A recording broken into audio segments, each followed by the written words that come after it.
नमस्कार मित्रांनो, पुन्हा एकदा स्वागत आहे आपलं आपल्या यूट्यूब चॅनलवरती.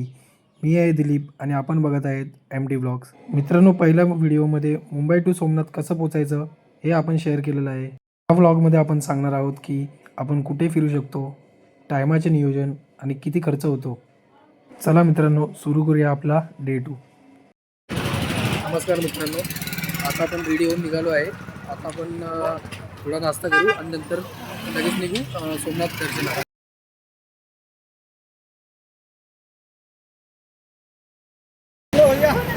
नमस्कार मित्रांनो, तर आता आपला नाश्ता झालेला आहे आणि आता आपण जात आहे सोमनाथ दर्शनाला. हे आहे मित्रांनो आपल्या 12 ज्योतिर्लिंगांपैकी एक म्हणजेच प्रथम ज्योतिर्लिंग सोमनाथ. मंदिराच्या आतमध्ये कॅमेरा आणि मोबाईल नेता आला नसल्यामुळे आपल्याला आतमधले शूट घेता येत नाही. मंदिराच्या बाहेर फ्री ऑफ कॉस्टमध्ये मोबाईल वगैरे ठेवायला लॉकर अवेलेबल असतात.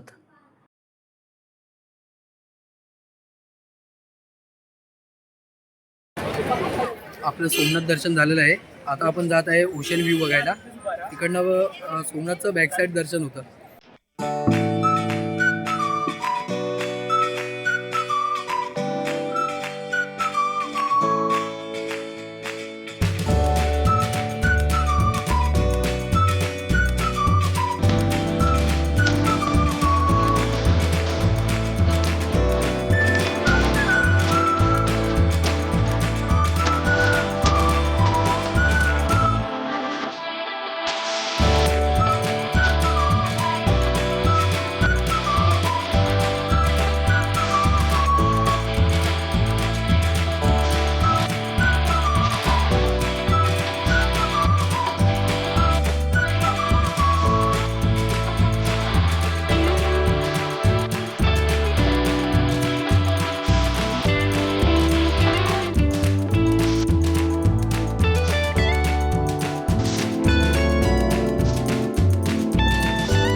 मित्रांनो, इथे आपलं सोमनाथ मंदिराचं दर्शन झालेलं आहे आणि आता आपण जात आहोत दुपारच्या जेवणासाठी.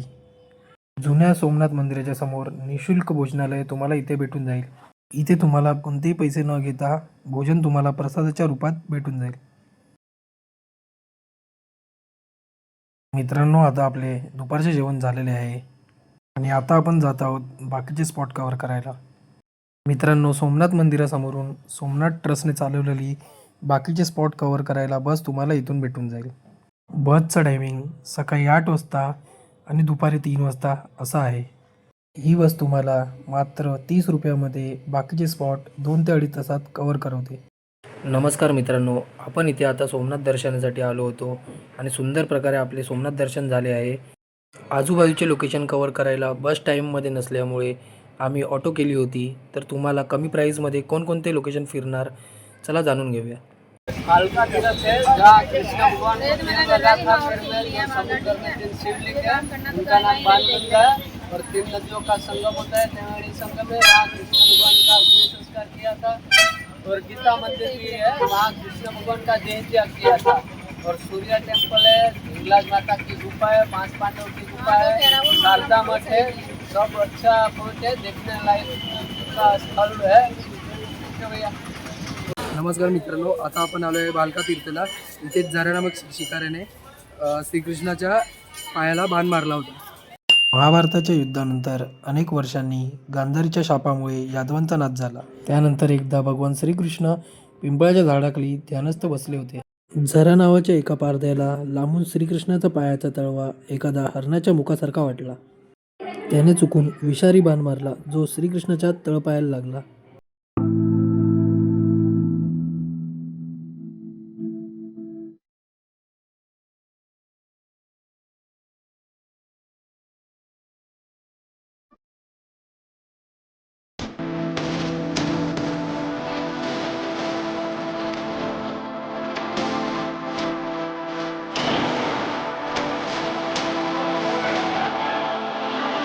मित्रांनो, भालका तीर्थच्या बाजूला प्रगटेश्वर महादेवाचे सुंदर असे मंदिर आहे.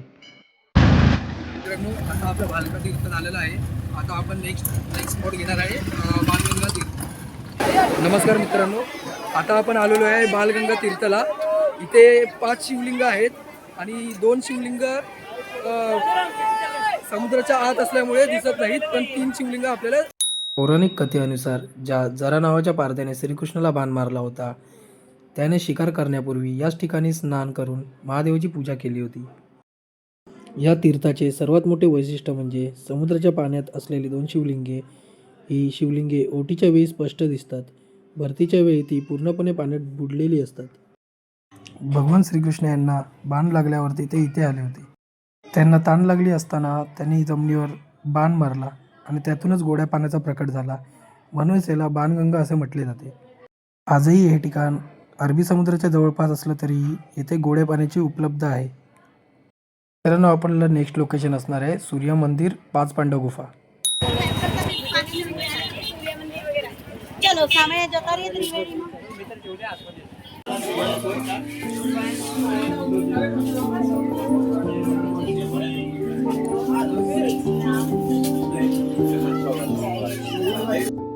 मित्रांनो, आता आपण पोहोचलो आहे सूर्य मंदिर पाहायला.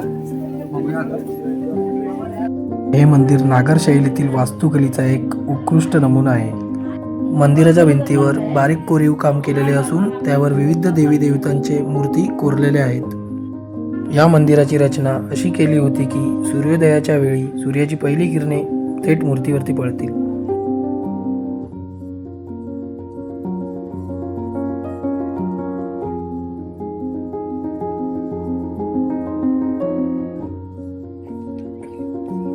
कुंडाच्या भिंतीमध्ये छोटी छोटी मंदिरे आणि देवी देवतांच्या मूर्ती कोरलेल्या आहेत. असे मानले जाते की पूर्वीच्या काळी सूर्य मंदिरात दर्शनासाठी जाण्यापूर्वी भाविक या कुंडात स्नान करत असत.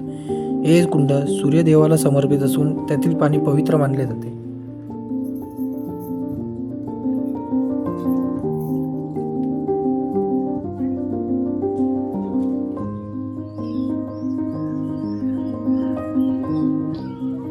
हिंगलाज माता ही मूळची पाकिस्तानमधील बलुचिस्तान प्रांतात असलेल्या शक्तिपीठातील देवी आहे. असे मानले जाते की पांडवांनी त्यांच्या वनवासाच्या काळात या गुफेमध्ये आश्रय घेतला होता आणि देवीची पूजा केली होती.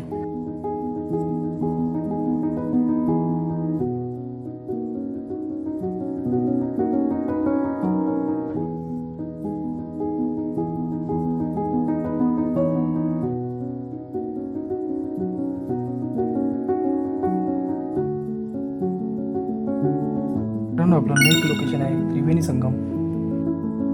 येथे हिरण, कपिला आणि सरस्वती अशा 3 नद्यांचा संगम होतो, म्हणून याला त्रिवेणी संगम म्हटले जाते. हिंदू धर्मानुसार याच त्रिवेणी संगमाच्या जवळ देवस्तर्गज तीर्थ आहे, जिथे भगवान श्रीकृष्णाने आपला देह त्यागला होता. मित्रांनो, तुम्ही कधी सोमनाथला आलात तर या ठिकाणाला भेट द्यायला तुम्ही विसरू नका.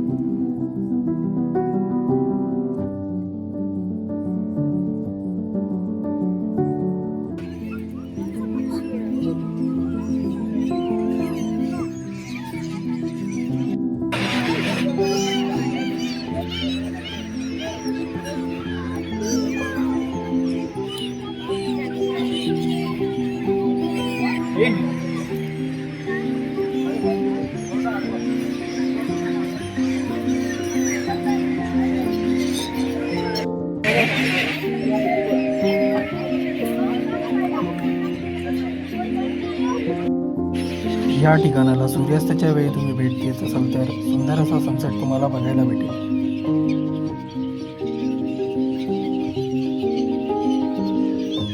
मित्रांनो, आपलं नेक्स्ट लोकेशन असणार आहे गोलकधाम तीर्थ. मंदिराच्या बाहेर आपल्याला श्रीकृष्णाची सुंदर अशी मूर्ती पाहायला भेटते. इथे आपण गोलकधाम तीर्थमध्ये काय काय पाहायला भेटणार ते आपण बघू शकता. पहिलं आहे गीता मंदिर. गीता मंदिरे बिर्ला समूहाने बांधलेले असून ते भगवान श्रीकृष्णाच्या दिव्य संदेशाचे प्रतीक मानले जाते. मंदिराच्या 18 संगमरवरी खांबावर भगवद्गीतेतील 18 अध्यायाचे संपूर्ण 700 श्लोक अतिशय सुंदररीत्या येथे कोरलेले आहेत. गीता मंदिरचे मुख्य आकर्षण म्हणजे येथे भगवान श्रीकृष्णाची मनमोहक अशी सुंदर मूर्ती, तसेच लक्ष्मीनारायण आणि भगवान रामाच्या मूर्ती पाहायला मिळतात.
मित्रांनो, नेक्स्ट आहे भगवान श्रीकृष्णाचे ज्येष्ठ भाव बलदेवजी मंदिर.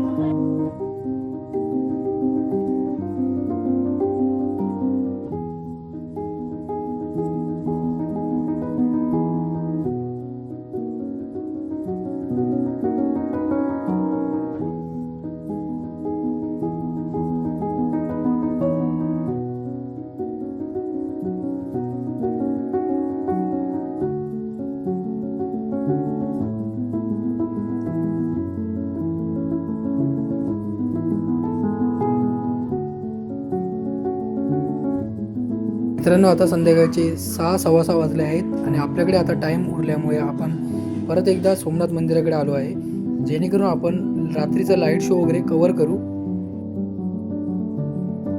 अशा प्रकारे मित्रांनो, आपला सोमनाथचा आजचा दिवस इथे पूर्ण होतो. इथून आपण द्वारकाला जाणार आहोत आणि त्याच्यासाठी आपण बस केलेली आहे, जी रात्री 10:30 वाजताची आहे. त्याची डिटेल्स आपण नेक्स्ट ब्लॉगमध्ये शेअर करूया. तर मित्रांनो, हा व्हिडिओ आपल्याला कसा वाटला ते नक्की कमेंटमध्ये कळवा आणि लाईक, शेअर आणि सबस्क्राईब करायला विसरू नका. आणि आणि ह्या व्हिडिओला आपण भरभरून प्रेम द्या. लवकरच भेटू आपण नेक्स्ट ब्लॉगमध्ये.